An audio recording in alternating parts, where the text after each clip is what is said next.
โอเคคืนสองเทค6เริ่มมันเทคหาเทค5แล้วตาแล้วเด้นี่ไปคนแรกคนนั้น เลยนะเอาอีกละเจ้าหนึ่งค เจ้านจะ แรก เป็นแบบเก่า ค่อยมาเขาเปลี่ยนทางยางไปเป็นยางทางนั้นเขาเลยเขาเลยนี่เขาได้แล้ววะ ไอ้เย็กปิดไปน่ารำคาญ เจียลิ เฮ้ยจะปิดสิ มันยากไปแล้วตัวหนึงไม่ยากไปแล้วตัวหนึง ตัวใดยัง เจ้าจะนอนไว้คุณจะนอนไว้ไหมคุณก็รีบผ่านให้ถึง X3 ตัวหนึ่งยาง แล้ แล้ว ว ก็ผ่าน X3 เข้าใจไหม กระต่ายหายอุ้ยฟ็อกซ์อันเป็ดอยู่ห้องคิทเช่นกระต่ายบ่เห็นละ กระต่ายอยู่แคมป์ห้า แต่ก็ได้เบิ้งประตูครัวเลย เชีย ตอนนี้ไม่ใช่เสร็จ โอ้ไอเป็ดยูแคมป์เป็ดยูแคมป์7กระต่ายแคมป์ห้า เอามา มันอยู่แคมป์ห้าคุณนะมันอยู่บไกล แมนตอนนี้มันอาจจะไม่ได้คำหาก็ได้ มันมีอีกตัวหนึ่งที่ไว้เกินไปที่เจ้าเหลือเข่าบ่ทันเด้ ตัวละวะหุย เจ้าก็น่าจะพูดเจ้าเจอมาแล้วแจ็ค ไปยังไม่เคยเจอห้าก็เล่น ๆมันอยู่แคมป์7แคมป์ห้าคือก็โอ้ยอีซี่ว่ะค่อยยังออกไปเล่นละ เกินเชียร์ท็อปมันเด่งกว่าท็อป อาเฟดี้อ่ะ โอ้โห ยังอยู่คือเก่าส่งตัวเลย แบบบนเด่งเลยอ่ะ โอ้ยเปิด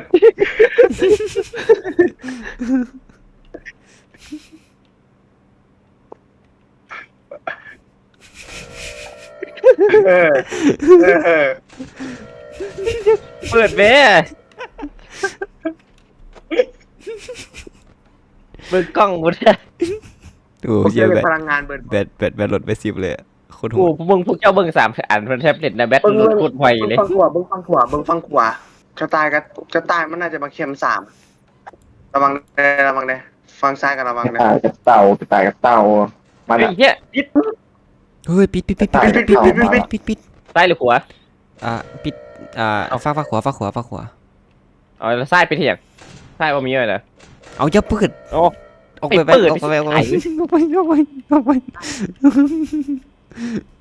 เนี่ยมันจ้องหน้าเจ้าเนี่ยมันเข้าหลังเจ้าแล้วนี่เจ้าเห็นมันจะเปิดกล้องมึงถ้ามันเห็นได้มันเข้าหลังเจ้าแล้วเว้ย โอ้เดี๋ยว เก๋ดีเก๋ดี มันไปแล้วเหรอ ตัวหอบยังอยู่ ยัง ไม่แนมหน้าเขาอยู่เลย ยังไง ทางซ้ายเลย ปกติ มัน สายปกติ มันอยู่หน้าประตูซ้ายปกติกระต่ายมันบริอยู่แถวนี้ ตอนนี้เป็ดเรานี่หมดภาพแย่มันไปแล้วไปละ let's go เย่เฮ้ย ไปละ ปิด ไอ้เหี้ยไปเหี้ยอย่าง เสียง เบิ้งไฟเด่นว่ามันจ้องหน้าอยู่ โอ้ โอ้ยมันยิ่งแมวนะมัน โอ้ ยิ่งแมวมัน เรา ยิ่งแม เค้ก ว เราเค้กเป็นดีปะแบมมาฝากเอาไปละ เบิ้งข้างขวาเลยทางซ้ายทางซ้าย ทางซ้ายตกกะปิ เฟรดดี้ยังประมาณนะ เชียกระต่ายหาย อ่าเมนหายซับสูนเลยกระต่ายตอนนี้แผ่ก็ได้แอน ปิดเที่ยงมันเปิดมันไปแล้ว ไม่น่ะในใจ เสียง ไปละ กระต่ายฝักซ้ายมันอยู่ห้อง มันมาละ ห้องเก็บเครื่อง อ๋อห้องน้ำอ๋ออันเป็ดก็ไปละก็ไปมันต่อละ เรียบร้อยเพลงเริ่มมาแล้ว เพียงยัง เอาอย่างเป็ดมันคือกลับไปเมื่อเก่า you can not มันไป ไอ้ ห้อง แก้มวัวที่มีอะ มีหยัง มีวัว เอาอย่าเว้าดี มีโกลเด้นมึงว่ามึงมีโกลเด้นว่าเกมนี่ โอ้โหค่อยยังถามเจ้าตอนแรกอ่ะ เฮ้ยนี่เจ้าเคยรีดมาก่อนวันนี้เกิน ไม่เกมรักมันมี เชีย แม่นเกมหลักมันมี ถ้าเล่นเกมหลักมันมีเป็นตาย่านอยู่ เอ๊ะ อากระต่ายหาย เฮ้ยจะว่าไป อา เดี๋ยวชนะให้แจ็คลินเกมรักดีกว่าแล้วเขานั่งเบิ่งแจ็คลิน เพื่ออะไร มองมันเกมลินคนเดียว ไอ้ตอนนี้ต้องบอกกันแล้วได้ว่ามันถ่ายเบิ่งกล้องเนี่ยเพราะว่าแบตมันไหลแล้วนี่ หน่อยแล้วเนี่ย มันอยู่บนเก่า ไปเบิ่ง ถ้าไหลสิเบิ่งกล้องแล้วบอกนะไหลสิเบิ่งไป แบ เบิ่ ม ง มันอยู่แบมมันอยู่ ท็อปอีหยัง แจ็คเบิ่งอยู่ใส่ อุ้ยอีหยัง เมื่อกี้หน้าเฟซดีมันขึ้นแล้วมันเขียนว่า is not เนี่ยคุณแหละ โอเคนะโกลเด้นเฟดดี้ อุ้ยกู นี่ ได้ คือ หายแล้ว เฟซนิวนะครับ เป็ดหาย ไอ้แค่เบิ่ง2 คน อุ้ย4 โมง ไป แล้ว ถ่ายไปถ่าย เขาเบิ่ง3 คนพวกเจ้าก็ญาติกันเบิ่งเดียว เข้าแล้ว ไอ้กระต่ายยังอยู่ห้องเก่าเว้ยเป็ดหาย กระ แล้ว ต่ายหายกระต่ายหายกระต่ายหาย อ้าวชิบหายละ บอกเดียว ชิบ ยิง หาย ใต้ดูหัวตัวนี้ กระต่ายอยู่ข้างคุณนะครับตอนนี้ เปิดดูไผก็ได้เปิดเฮ้ยเสียง เราตายแล้วเราตายแล้วเราตายแล้ว อย่าล้นปิดไฟน้อง โอ้ มันต้องแยก เด็ เดี๋ย ก ว ไปอยู่ เจ้าบอกมาเดี๋ยวค่อยปิดเปิดเองใช่ดิ เอียงวะนะ ค่อยปิดเปิดเอง มันคือยิ่งไม่เฮาซั่นล่ะตอนนี้ไผเบิ่งกล้องอยู่บ่ค่อยสิไปเบิ่งกล้อง เบิ่งหัวไปแล้วว่ะซ้ายนะซ้ายไปละ ไปแล้วปะ ยัง เบิ่งกล้องแล้วไหมซ้ายไปแล้วว่ะซ้ายไปแล้วเอา โอเคไปซ้ายไปเลย โอเค ไป เชี่ยมันเข้าไปในห้อง3อีกแล้วแม่นบ่บ่แม่น ที่กล้าใส่ตอนนี้ บ่ฮู้ว่า บ่มันบ่ได้อยู่ห้อง3มันบ่ได้อยู่ห้อง3มันอยู่ใส่โอเคมันอยู่แคมป์5อุ้ยซิกาอยู่ฝักหัวเฮา เจ้าผัก ไกลโคตรซิกาอยู่ฝักหัวเฮาไกลโคตร มาละ มาแล้วเฮียยาเนี่ย ปิดอย่าญาติกันขอร้อง กูจะย่างกันปิดไหมอันค่อยสิกดจะเปิดเบิ่งไฟเรื่อยๆนี่แหละ เอา 5 โมงแล้ว5 โมงแล้วทันอยู่อุ้ยเสียงยัง อุ้ย โอ้โห มันคือยิ้มอ๋อมันยิ้มให้เฮา เฮ้ยดีเนาะฟ็อกซี่ออกมาน่ะฟ็อกซี่ออกมาชิบหายเลย ฟ็อกซี่เคยออกมาแล้วมา โอ้แล้วเจ้าเบิ่งแบตเตอรี่เหลือแค่6% อุ้ยเหลือตอนนี้ค่อยเล่น RV เบิดคืนอีกแน่ ไปกลับแล้วได้นี่มันน่าจะไปละ มันจะใส่ตอนนี้ อยู่อันกระต่ายยังบ่ขึ้นเวทีเด้อกระต่ายอยู่แคมป์5ไอ้โบแคมป์5บ่อยู่ บ่เห็น กระต่ายอยู่แคมป์3ระวังเลยกระต่ายอยู่แคมป์3 เชียมันเอาอีกแล้วอะไกลแถว ยูคอนนอสอย่างไว้วะ เป็นว่าคืน3ค่อยย่านเจอโกลเด้นอยู่เลยนี่ ยูคอนนอสอิสอ็อบเจกต์ เอาปิดหาย เป็นหาย ปิดหาย ปิดหายปิด เอาปีดเดี๋ยวเบิ่งตัวมันอยู่ใส่ไอ้กันลนแท้ เอามันอาจจะเข้าหลังก่อนดิ ค่อยบ่กล้าเปิดกล้องตัวนี้แบตสิเบิด เบิ่งซ้ายกว่าเลยโอเค เดี๋ยวนี้ ทัน ซาแล้วโอ้ยอีซี่ว่ะโอ้เฮ้ยเอามันขยับว่ะ เอา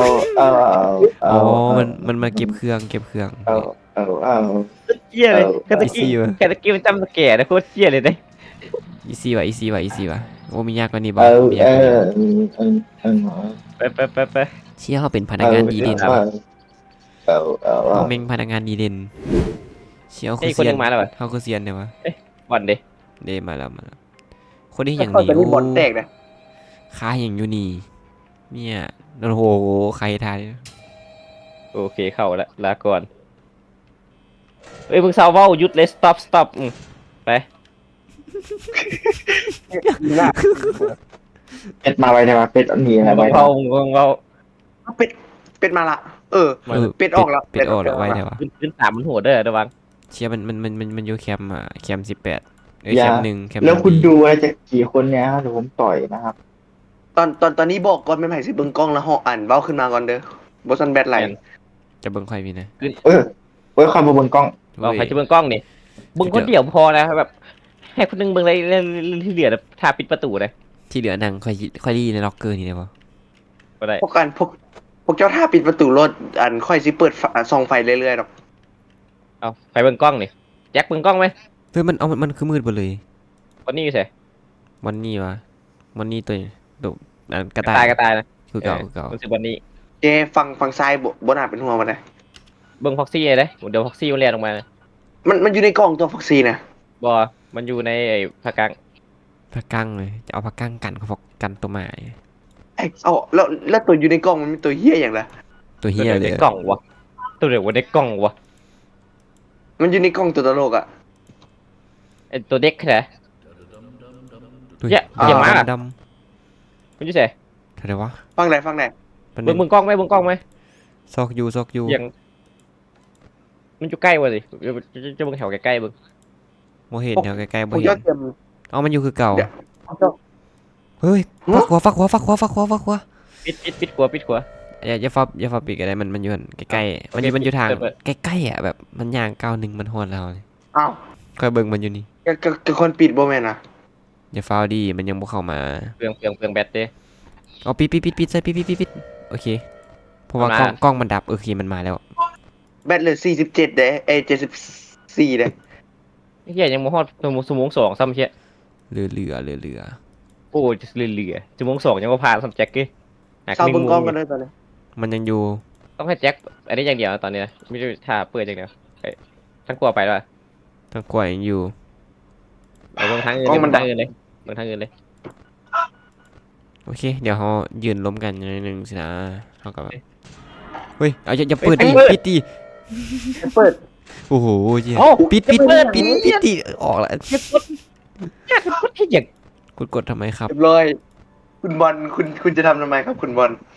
เอามันน่าจะไปแล้วเด้เปิดไฟเบิ่ง ไป ดู แล้วอะ เปิดไฟเบิ่ง ไม่ เปิดไฟเบิ่งเขาบ่เห็นมันแล้วตอนนี้ ไม่เห็นไปแล้วไป มัน แล้ว อยู่ใส่วา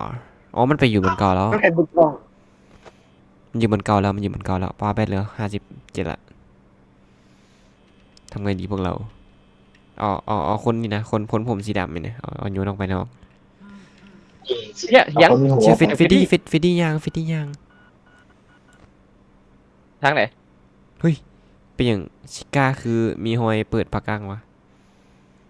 ฮะชิบหาย ลองเปิดลองเบิ่งดีมันเป็นเงียบๆมาเบิ่งอะ วัดทิก้าใส่เพราะเป็นฟ็อกซี่อ่ะ ฟ็อกซี่ ปากกางไหม ฟ็อกซี่ ฟ็อกซี่มามันเริ่ม ยัง มันเริ่มขยับแล้ว